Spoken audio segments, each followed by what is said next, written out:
Hey, this is Sam, your host of On Your Terms. I'm so excited that you're here today to chat with me all about Trader Joe's, everybody's favorite grocery store, or maybe not. Not everybody's a Trader Joe's fan.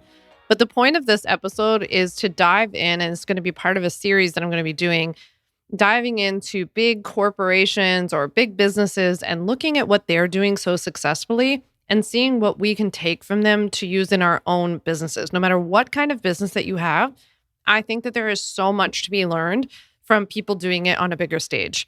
And Trader Joe's is such a good one. And I'm really, really excited to kick this series off with them. And you're going to want to listen all the way through because at the end, I'm giving you 5 major takeaways. We're going to talk about a lot of things about what makes Trader Joe's unique and how that applies to us. But I kind of boiled it down to my top 5 of what I take away from Trader Joe's and how I apply it in my own multi-7-figure business. So you're going to want to listen all the way through for those. So first and foremost, I just have to say that my dad, Norm, who, if you're new around here, my dad passed away last year, and my dad and I loved grocery shopping together. He loved Trader Joe's. I love Trader Joe's. And we went there so often together. We went grocery shopping every Friday night. We would actually go to Trader Joe's and then we would go to Costco, or vice versa. And so we just had such a nice time. I miss going to Trader Joe's with him so much. Every single time I go to Trader Joe's, I think of my dad. I get really weepy every time I see them like put out some new product that I'm like, oh, he would love that. Recently, I saw they put out these like breadsticks that I think were kind of mimicking Olive Garden breadsticks. And I was like, oh my God, this is my dad's dream mashup. Like he could get Olive Garden breadsticks at Trader Joe's. This is living. Yeah, it just really bums me out to go there, but I also love it at the same time because I love their stuff. My dad would also be really happy to know that you and I are chatting about grocery stores right now. My dad and I used to spend an inordinate amount of time talking about food and produce and grocery stores and prices and marketing strategies and like all kinds of stuff. So I have been groomed from a very young age to focus on these kinds of things, which is probably why when I'm in Trader Joe's or honestly any other kind of store, I'm always thinking like about business the whole time I'm there. I'm like, oh, that's so interesting that they do that. Or, oh, that's so interesting, this call to action or the playful copywriting or the illustrations or the way the store is laid out or the employees. Like I'm always looking at all of this stuff no matter where I am. And I'm always thinking about what can we take away from these companies that are super, super successful, right? Like I'm not saying we're all building Amazon size, Trader Joe's size, Whole Foods size businesses. But I think that there's so much that these businesses do that we can take and be like, how does that apply to the way that I run my business? Or what is it behind that marketing strategy? Why do they do that? And how can I do that in my own business? Don't get me wrong. There are a lot of things that big businesses do that I want nothing to do with, like all of the plastic packaging, for example, or some companies mistreating employees or not treating them well. Like there are a million things, right? Their impact on the environment, yada, yada. But I'm just trying to focus on like the things that they do well that we can boil down and take for our own businesses. I think also that this is a worthwhile conversation because I just tend to feel like in online business, we think too small. Like everybody just looks to other people in our space who are doing the exact same thing as them or who have like a business that's just a couple steps ahead of them for essentially like the rubric of how things are supposed to be done. And I've always thought of seeing other people in our space or in online business as just an example, but not the limit of what we can do.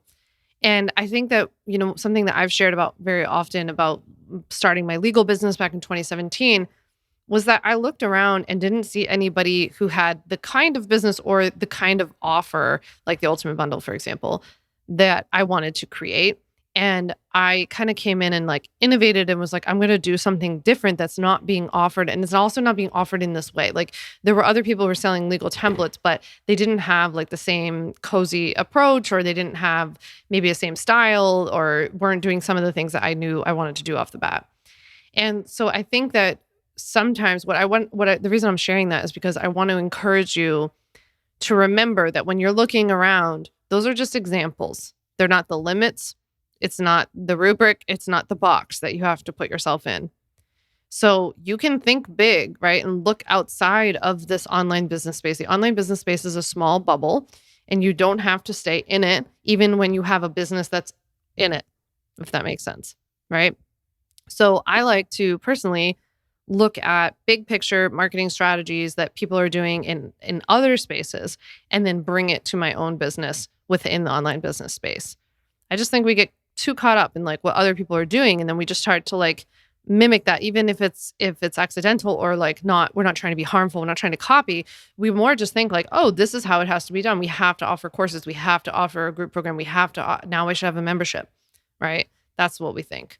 So I want us to think bigger than that, and that's part of the motivation behind these series of episodes where I'm talking about these different companies. You'll have to let me know if you like it. Or if there's a company that you want me to dive into, I would be very excited to get any suggestions.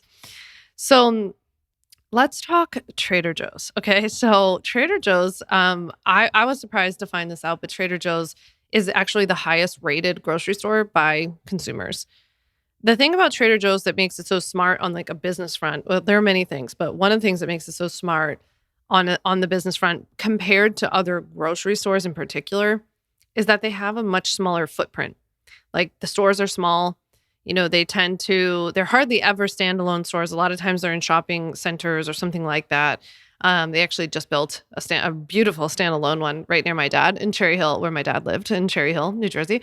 And like here in New York, the one that I go to is so tiny, and it's like, it's in a shopping center, and it's such a like I have to drive like 20, 25 minutes, and it's in such a populated area, yet the store is so tiny.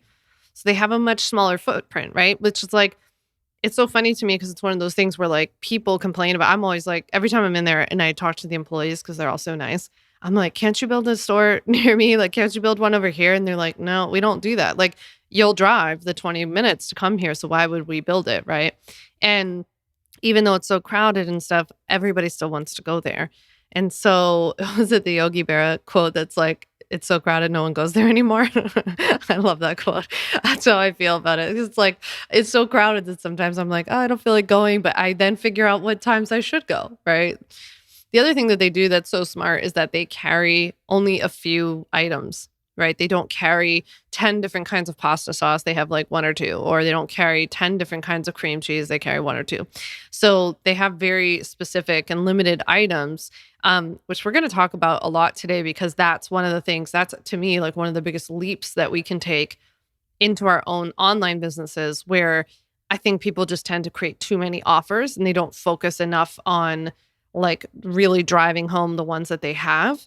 But also I think it has a lot to do with decision fatigue and just presenting consumers with fewer options so that it's easier to make a quick decision. And I like, it's not even just about the offers, but in the online space, people will be like, here's 17 different payment options, and it's just like it's overwhelming. Or they have like different tiers of their membership or different tiers of their course, and it's just too much. So I like the simplicity of Trader Joe's with saying like, here's your tomato sauce. Do you want this or not? I think one of the things that's really helpful too, and like, I mean, Whole Foods does this too, but they definitely have a lot more options. But one of the things that people like Trader Joe's or Whole Foods do too is have like a set of standards where they don't allow certain like ingredients or certain product types or whatever in the store, so that it is also easier for a consumer who, for example, wants to be a little healthy, and they're like, oh, I know that when I go there, it doesn't have X, Y, or Z in it. I think Trader Joe's is looser with those kinds of things, but in my experience, if they have only one or two types of a product, they tend to have one that kind of meets people's standards who are like that, because I think they tend to attract a pretty healthy crowd. So I think that's really interesting. I know also that one of the things that makes Trader Joe's a really smart business is that they buy directly from the manufacturers and the producers, so that they cut out the middleman. So that saves them a ton of money. I also know that a lot of their items are actually private label, meaning that they're made by somebody else, but they allow them to label it as a Trader Joe's like generic product. This is actually one of my dad and my favorite things to do, because my dad was like, well, I hate saying he was a conspiracy theorist, because I feel like nowadays that has a different meaning, but like he was just somebody who like always thought somebody was up to no good. He's from Philly. He like questions and doubts everything. He thought like refs were always getting like paid off in games and stuff like this. And so when we were at Trader Joe's, he would always be like, I know who makes that. It's, whatever. And he would like list some company, and he always felt like he like knew the secret behind like who was creating each of their products for them. And he would like make a sport of it by looking at the ingredient list, and then he would look at the ingredient list at a regular grocery store and be like, I knew they were making that for him. So it's so funny. My dad also I just have to tell Norm stories when they come up. This is part of the grieving process. But my dad always referred to Trader Joe's as like him. So he'd always be like, he offers that like beans that are like this, or he offers kimchi. And I'd be like, who's he? Like, who are you talking about? He was like, Trader Joe. And I'm like, Dad, it's not like a person. Like, he would always act like Trader Joe was like a person. So I just laugh. And now when I go there and I get really excited about scoring some product that I wanted or whatever, I'll call Ryan and be like, he had those backyard potato chips today, And so I just think it's really funny. I don't know why my dad thought it was like an individual person. Speaking of backyard barbecue chips, I'm pretty sure that that's what they're called. But backyard potato chips, maybe. Trader Joe's has absolutely nailed something, in my opinion, that is so important to being like a business on the forefront in an industry. So it doesn't surprise me then that they are ranked number one highest rated grocery store. Trader Joe's, I think, specializes in being four things: trendy, quirky, seasonal, and being an innovator, right? And those are four things that are super important to staying top of mind with customers. So on the trendy front, I always find it really interesting that for a grocery store that does like little advertising and only have recently like started posting on social media and stuff like that, like relative to social media, I think it's really interesting that you'll see something become really popular, like cauliflower sandwich bread or cauliflower pizzas or whatever. Something, of course, with cauliflower, it was cauliflower. And then pretty quickly you'll see it appear in a Trader Joe's store. And I think what they do that's so interesting on the trendy part is that they'll take something that's like, like cauliflower was trendy, for example, but then they make it into something really unique, like cauliflower gnocchi. And everybody went crazy about the cauliflower gnocchi. So I think they do really interesting things when it comes to taking trends and then applying it in their own way. They are definitely quirky. So they kind of embrace the weird. Like, they're a little weird. They're a little off. They like, I don't know. They just like are different and they're cool with it. Like, they make really corny jokes, and like they don't do things that other people do, and they do things that nobody else does. And they always have like little funny sayings, and if you ever read the descriptions of a lot of products, like, they're really funny. And I just think that's really cool, and I think it's nice that they like embrace the quirk. I think for especially their kind of business, being seasonal is super helpful because it gives people this kind of like rhythm and reason to come back. I know a lot of people who don't even live near Trader Joe's will travel to a Trader Joe's when it's like fall season, for example, and that's like a big hit for them, where they have all these products that come out that are pumpkin. Everybody goes crazy over it and stocks up and like starts this like word of mouth thing. The other part is that they are innovators. And I've been talking about this a lot on the podcast lately. And I also have been writing a lot about this in my book that I'm writing right now. But how the point of entrepreneurship really, to me, or one of the main points, is to be an innovator. It's to be first. It's to push the envelope. And, I mentioned the cauliflower gnocchi, or like these different things that they do that are quirky and new and different. And I just think there's this general air of like, what are they going to think of next? Like, what are they going to create? What are they going to create now? Like, what cool mashup are they going to create?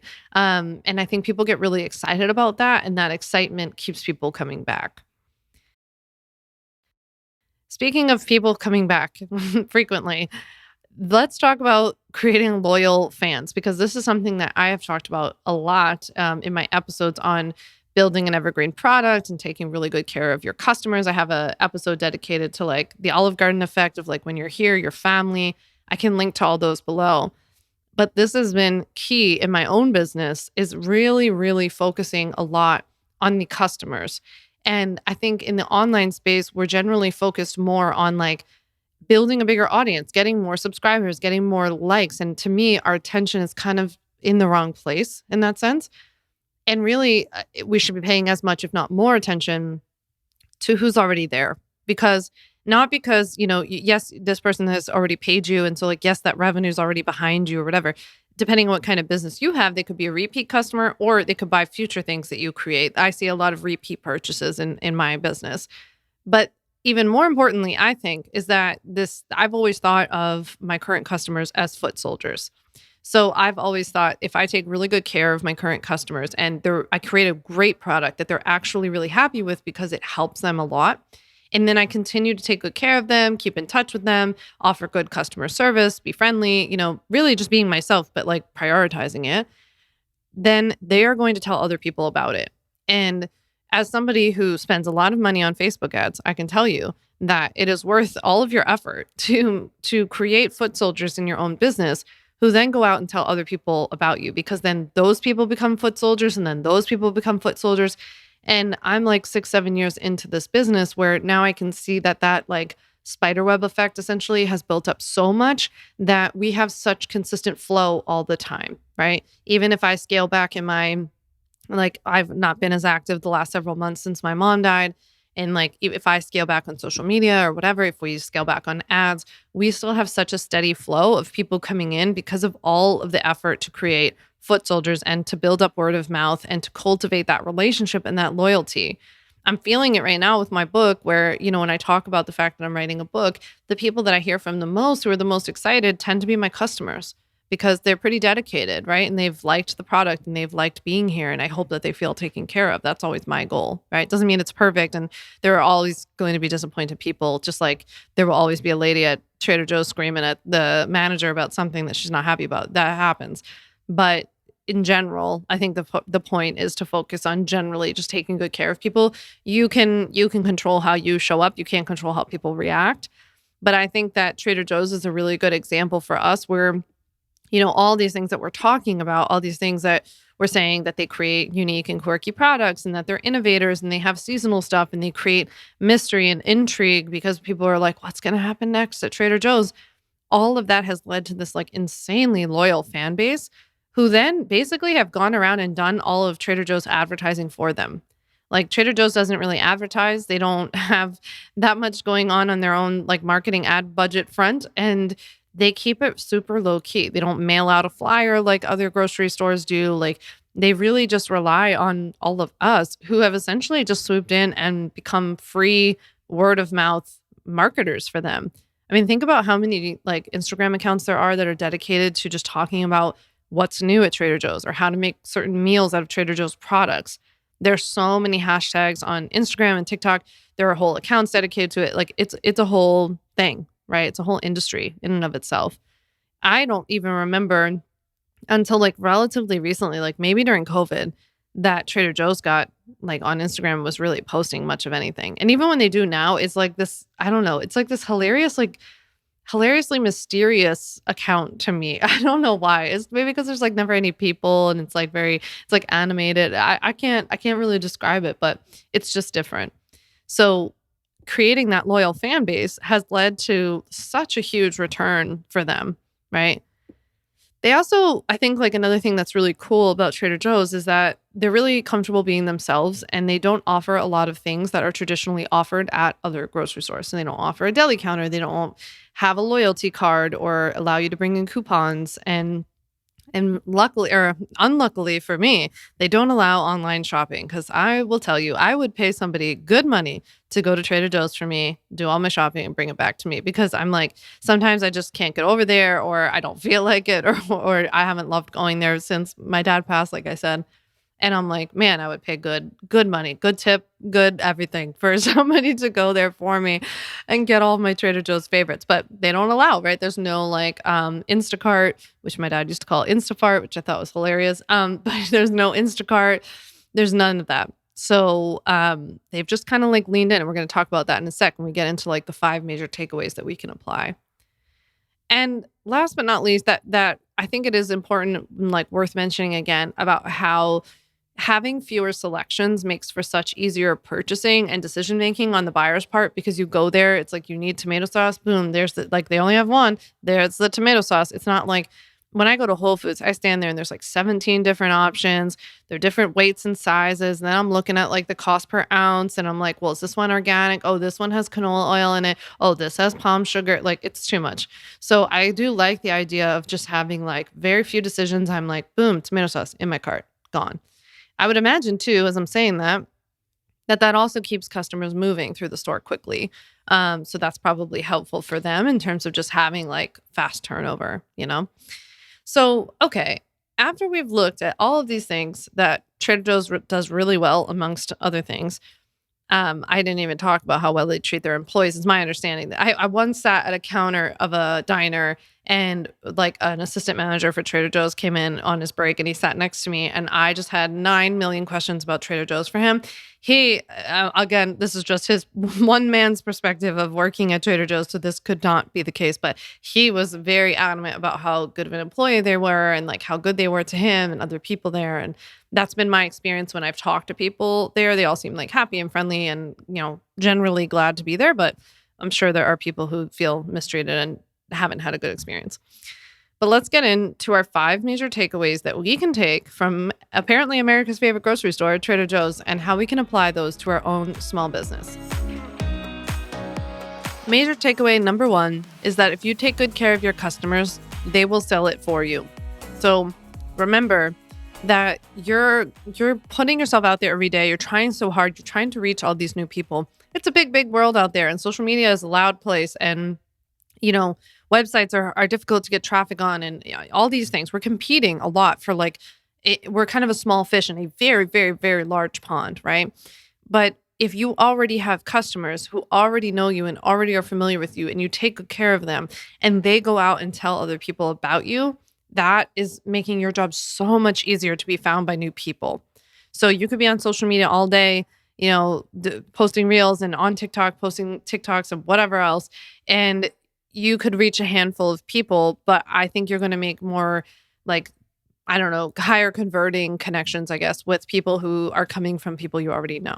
So take good care of your customers and they will sell it for you. The second takeaway is that having fewer decisions to make means faster or maybe even just buying in general. So remember that when you're creating a sales page or options at checkout or designing your programs even, maybe you don't need 4 different payment plan options, or maybe you don't need 3 or 4 tiers to your membership. What can you do to make it easier for people to just say either A or B and put it in their cart, right? Think about being at Trader Joe's, thinking it's the only option and going, I'm just going to put it in my cart because that's the only one. So I don't have to stand here and spend 10 minutes figuring out which one's for me. The third thing that we can take away from Trader Joe's is that they pick up on trends, but they make it their own. So I think that's really important in the online space when we see a lot of mimicking and kind of siloing of everybody doing things the same way and stuff like that. You can take a trend, but you can make it your own. You can put your own unique voice on it, your spin, your look, your brand, obviously, even your own perspective. Just because something is a trend, I just did an episode the other day about dupes, right? Dupes are trendy, but I came in with a take on it that was hey, we have a responsibility as business owners not to support counterfeit items. You can't stand here and say that you don't want people to steal your stuff and then you're buying stolen stuff essentially. Or you can, but you're a hypocrite, right? So you can comment or you can develop your own take on things that are trends, but make it your own. The fourth thing that we can take away from Trader Joe's is that they really know what they are, right? They kind of, I just generally the umbrella thing to take away here, I think, is that they really stand in who they are as a store, as a company. They don't expand too quickly. They won't build giant stores, right? Even though they have the demand for it, even though there would be 9 million people still in the store, they know that if they keep the store small, it keeps their costs small. And then the same number of people are still going to come there, right? And so all that expanding is going to do is just drive up their costs. So they really stand in who they are, and they don't offer everything. People request items, and I'm sure there are always things that people are disappointed. I know a lot of my friends will stop by another grocery store to get their deli stuff or to get maybe some fresh breads or different things, but they don't offer everything, and they obviously they know that, and they've just stood in it.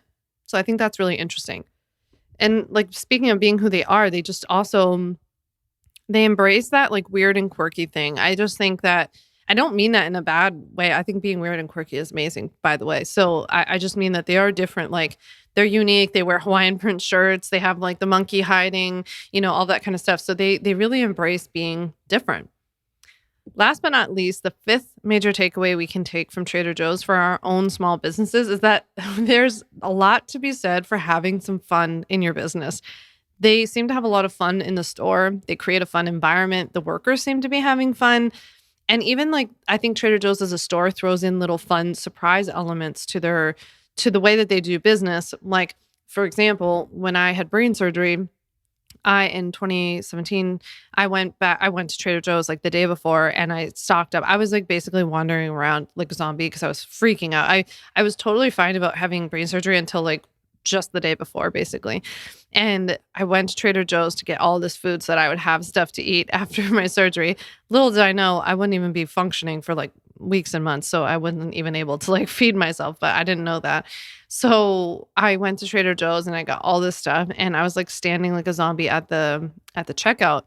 And this woman asked me, the checkout person asked me if I was okay. And I was like, oh, yeah, sorry. I'm like really distracted because tomorrow I'm actually having brain surgery.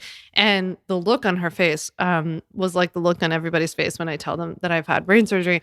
And she like yelled to one of the other guys that worked in Trader Joe's and she was like, bring me one of those flowers. And they brought me over this beautiful bouquet of flowers. And they were like, this is on us. Like, we hope you have a, great surgery and things go well and that you heal quickly. And we can't wait to see you here soon. And like, they're just so cute. Um, I've also asked before about like certain things on the shelf that are new or being like, oh, have you ever tried this? Is this good? And a lot of times at Trader Joe's, somebody who works there will just pull something off the shelf and be like, here you go, try it. Or like they'll go get you a cup and like open up a drink and just pour it for you. So they're really like, I don't know, there's like that little element of surprise. I think a lot of people are surprised to learn that you can return items or get credit for items that were like bad or spoiled or that you didn't like without even bringing the item back. So like if you throw something away, you can come in and be like, I didn't like those pretzels. And then they'll give you the money for them. So I think just like that little surprise element, whatever you can do in your own business that, keeps things fun and light. And a lot of us talk about heavier topics or stressful topics. People consider legal to be very dry and boring. And I hope that you see that I like try to make it as fun as possible. I'm here talking about Trader Joe's. I try to keep it as fun as I can while still being serious and like helping you actually legally protect your business. But we make jokes. I give funny examples, in the Ultimate Bundle and my training videos and stuff. Like I try to keep it fun. I try to give them little surprises. My Ultimate Bundle members get little surprises throughout the year. They get invited to events for free or they get additional resources.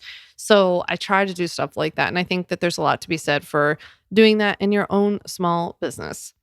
So that was our little corporate highlights series about Trader Joe's. I would love to hear from you if you liked this episode, if you want to hear more of them on different companies. I've got a whole bunch in mind, but I want to make sure that this is something that's actually helpful to you. So I hope you'll send me a message on Instagram at Sam Vander Wielen or send me an email, sam@samvanderwielen.com, and let me know what you thought of the episode. And with that, I can't wait to chat with you in a few days. Oh, and by the way, before you go, if you like listening to On Your Terms, wherever you listen to it, please give it a quick rating, review. Make sure you subscribe and follow to the show. I really, really appreciate it. Thanks so much. I'll see you in a few. Thanks so much for listening to the On Your Terms podcast. Make sure to follow on Apple Podcasts, Spotify, or wherever you like to listen to podcasts. You can also check out all of our podcast episodes, show notes, links, and more at samvanderwielen.com/podcast. You can learn more about legally protecting your business and take my free legal workshop, 5 Steps to Legally Protect and Grow Your Online Business at samvanderwielen.com. And to stay connected and follow along, follow me on Instagram at samvanderwielen and send me a DM to say hi.